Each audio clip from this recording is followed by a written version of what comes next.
Со среды 16 мая водители сухумских маршрутных такси не выходят в рейсы. В результате долгих переговоров в тот день министру экономики, руководству транспортного управления Абхазии и депутатам городского собрания удалось убедить некоторых владельцев транспортных средств прекратить акцию до принятия решения по вопросу поднятия тарифов на проезд данного вида транспорта. Несмотря на достигнутую договоренность, третий день маршрутные такси не ходят. Но при этом транспортного коллапса в городе не наблюдается. Вы на маршрутках едете или на автобусе?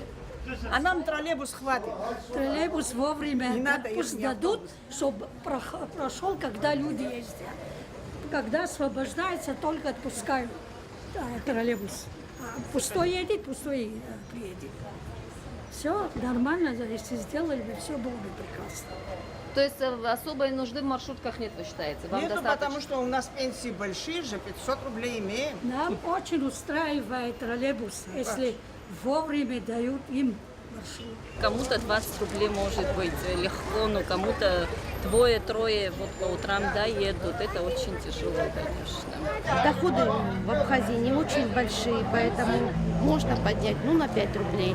Как скажется на пенсионерах, которые 500 рублей получают, как скажется на работниках, которые, есть больница, там все бюджетники, как? Еще 24 апреля депутаты Сухумского городского собрания создали комиссию, которая должна была изучить вопрос. Члены комиссии встречались с владельцами автотранспортных средств, которые мотивируют свое решение поднять тарифы на проезд с 15 до 20 рублей подорожанием топлива, запчастей, продуктов питания, а также плохим состоянием дорог. Один из членов комиссии, депутат Семен Бжания, поддержал водителей, но в то же время предложил увеличить количество других видов городского транспорта – автобусов и троллейбусов. Водители маршруток сегодня на самом деле не могут заниматься этим делом как гуманитарной помощью. Сегодня надо просто предоставить людям право выбора. Если кто-то считает, что цена дорогая, есть альтернатива, есть автобусы, есть троллейбусы. Если мы сегодня откажем, это надо подумать, какие будут последствия. Там около 200 машин сегодня. Эти 200 машин это 200 человек, мужчин, которые за собой имеют семьи. Не все депутаты согласились со своим коллегой. По их мнению, учитывая социальную составляющую вопроса, тарифы повышать нельзя.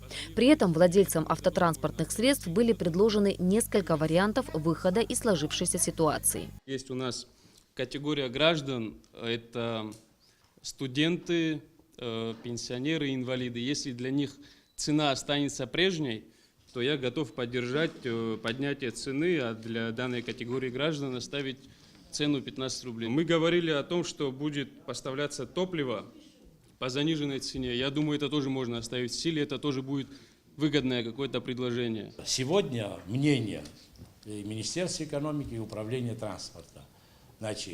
5 рублей повышение необходимо, это наше мнение, вам принимать решение, до 20 рублей. С оговоркой, что год мы не возвращались к этому вопросу. Еще, чтобы было указано, когда человек платит, как выразился один из депутатов, такси – это сервис. То есть повышенная плата, где пассажир должен получать повышенный комфорт. Если оно не будет соответствовать, допустим, та же маршрутка, образно говорю, 15 сидячих мест, а забита как селедка, вы должны его снять с рейса, если оно не соответствует правилам перевоза.